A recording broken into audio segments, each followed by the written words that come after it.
જોઈએ સમાચારો વિસ્તારપૂર્વક તો ભરૂચની સાયખા જીઆઈડીસીમાં બ્લાસ્ટમાં 2 લોકોના મોત થયા છે। વિશાલકર ફાર્માકેમ કંપનીમાં બ્લાસ્ટ થયો અને 2 લોકોના મોત થયા। આ બ્લાસ્ટમાં દાઝી જતા 2 શ્રમિકોના મોત નીપજ્યા હોવાના અહેવાલ મળી રહ્યા છે। તો ફાયર બ્રિગેડની ટીમે આગ પર તો કાબુ મેળવી લીધો, પરંતુ કેટલાક લોકો ત્યાં દાઝી ગયા હોવાની પણ આશંકા સેવવામાં આવી રહી છે। કંપનીના કેટલાક લોકો હોવાની આશંકાએ શોધખોળ કરવામાં આવી રહી છે તથા એસડીએમ અને મામલતદાર પોલીસની ટીમો ઘટના સ્થળે પહોંચી છે। આસપાસની કંપનીના કામદારોને પણ ઈજા થઈ છે। ભરૂચની સાયખા જીઆઈડીસીમાં બ્લાસ્ટ થયાની ઘટના બની। અંદર કેટલાક કામદારો હોવાની આશંકા, જેમાંથી 2 શ્રમિકોના તો મોત થઈ ચૂક્યા છે।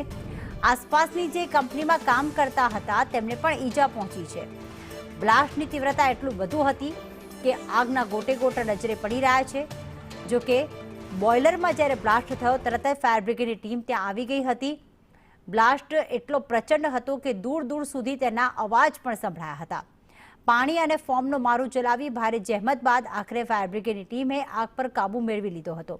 હવે 2 દ્રશ્યો અત્યારે આપ જોઈ રહ્યા છો કે જ્યારે મોડી રાત્રે બોઇલરમાં બ્લાસ્ટ થયો હતો, આગ લાગી હતી, તે સમયના આ દ્રશ્યો છે। અને બીજી તરફ જ્યારે તમામ બળીને ખાખ થઈ ગયું છે અને હવે આ ફાર્મા કંપની કેવી આખી બળી ગઈ છે, કેટલું નુકસાન થયું છે, તે નુકસાનના દ્રશ્યો અત્યારે આપ જોઈ રહ્યા છો। એક તરફ આગના દ્રશ્યો, બીજી તરફ આગ ઓલવ્યા બાદના દ્રશ્યો।